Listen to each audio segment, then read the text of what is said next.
Pula Danau Toba. Di sebuah lembah daerah Sumatera, hiduplah seorang petani bernama Toba. Dia seorang petani yang sangat rajin.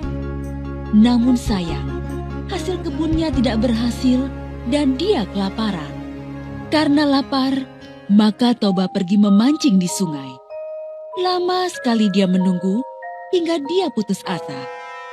Saat Toba memutuskan untuk pulang, tiba-tiba ada yang menarik umpannya. Toba kegirangan dan menarik pancingnya. Wah, ada ikan besar. Seru Toba. Benar saja, di ujung kailnya tersangkut ikan besar bersisik emas. Toba segera membawa ikan besar itu untuk dimasak di rumah. Sampai di rumah, Toba kecewa sebab kayu bakarnya telah habis. Tidak ada kayu bakar di sini. Sebaiknya aku akan mencari kayu bakar ke ladang sekarang. Kemudian, ikan itu pun diletakkan di dalam baskom. Dan Toba pergi mencari kayu bakar ke ladang. Aku akan makan enak hari ini. Seru Toba sambil membawa kayu bakar ke belakang rumahnya. Api sudah mulai menyala. Namun, saat Toba hendak mengambil ikan itu, alangkah terkejutnya ia. Sebab ikan itu sudah lenyap. Yang ada justru berkeping-keping uang emas. Hah? Di mana ikanku tadi? Dan itu uang emas siapa? Namun, saat Toba membuka pintu kamar, alangkah terkejutnya dia. Seorang perempuan tinggi semampai dengan rambut panjang sedang menyisir rambutnya di depan cermin. Wah, alangkah cantiknya perempuan ini.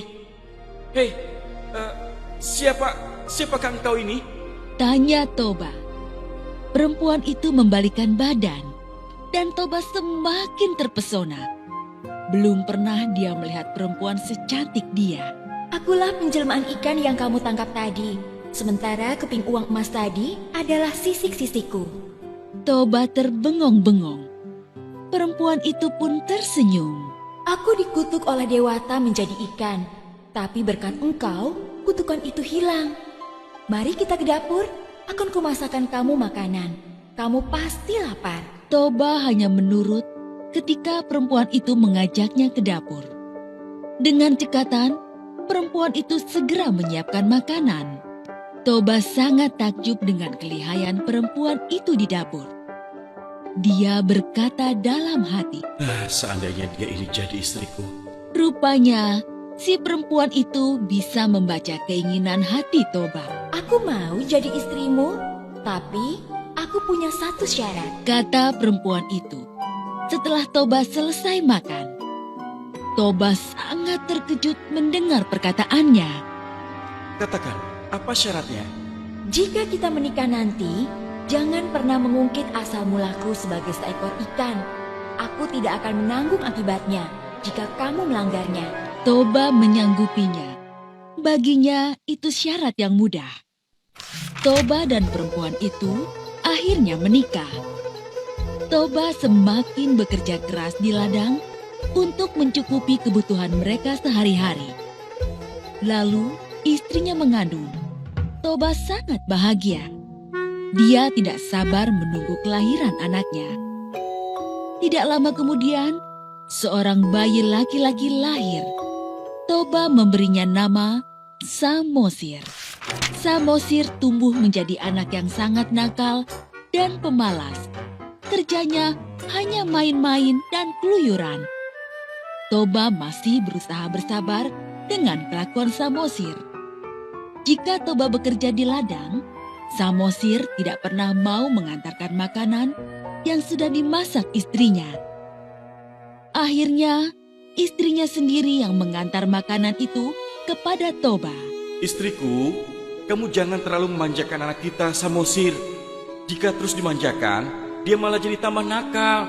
Istri Toba tersenyum dan berkata, Bersabarlah Kanda, suatu hari nanti Samosir akan menyadarinya. Aku sudah cukup bersabar, Dinda. Tapi kesabaran itu kan ada batasnya. Suatu hari, istri Toba membujuk Samosir untuk mau mengantar makanan ke ladang untuk Toba. Semula Samosir tidak mau, namun ibunya terus membujuknya. Akhirnya, Samosir mau. Baiklah ibu, nanti aku akan antar makanan ini untuk ayah. Namun di tengah jalan, Samosir malah bermain bersama teman-temannya. Selesai bermain, Samosir merasa lapar. Aduh, lapar sekali aku. Aku makan saja makanan ini. Dia pun memakan makanan yang seharusnya untuk ayahnya. Samosir hanya menyisakan sedikit makanan. Di ladang, Toba tidak sabar menunggu makanan yang tidak kunjung datang. Dia sudah sangat lapar. Apalagi pagi tadi tidak sempat sarapan karena banyak sekali pekerjaan yang dilakukannya hari ini. Di kejauhan, Samosir datang dengan berlari-lari. Kemana saja kamu, Samosir? Ayah sudah menunggumu lama sekali. Samosir tidak menjawab dan langsung memberikan rantang berisi makanan. Betapa terkejutnya Toba, sebab hanya menemukan sisa makanan yang sedikit sekali. Samosir, kamu sudah memakan makanan ayah ya? Kelakuanmu ini sudah di luar batas. Dasar anak ikan. Kemari kamu. Kemarahan Toba tidak terbendung lagi. Tanpa sadar, dia sudah mengucapkan pantangan yang dulu disyaratkan istrinya. Toba memukul Samosir hingga menangis kencang. Samosir pun berlari menuju rumah. Ibu. Sesampainya di rumah, Samosir mengadu pada ibunya. Ibu, kata ayah, aku ini anak ikan. Apa benar ibu? Istri Toba merasa sedih karena Toba telah mengungkit asal-usulnya. Kemudian, dia menyuruh Samosir untuk berlari ke atas bukit. Samosir, cepatlah kau lari ke atas bukit, nak, sebelum air bah datang. Baik ibu. Samosir menurut.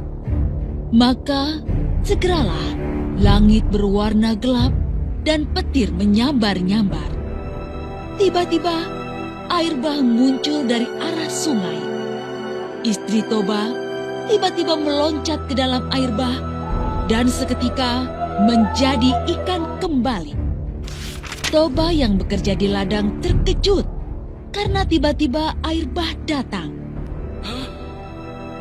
Air apa itu? Ada apa ini? Dia tidak sempat melarikan diri. Toba hanyut dan tenggelam dalam air bah. Segera saja, air bah menggenangi seluruh lembah dan hanya menyisakan pucuk bukit di tengahnya. Di bukit itu, Samosir sembunyi. Namun saat air bah menjadi danau, Samosir pun menjadi pulau. Itulah sebabnya danau itu dinamai Danau Toba dan pulau di tengahnya disebut Samosir.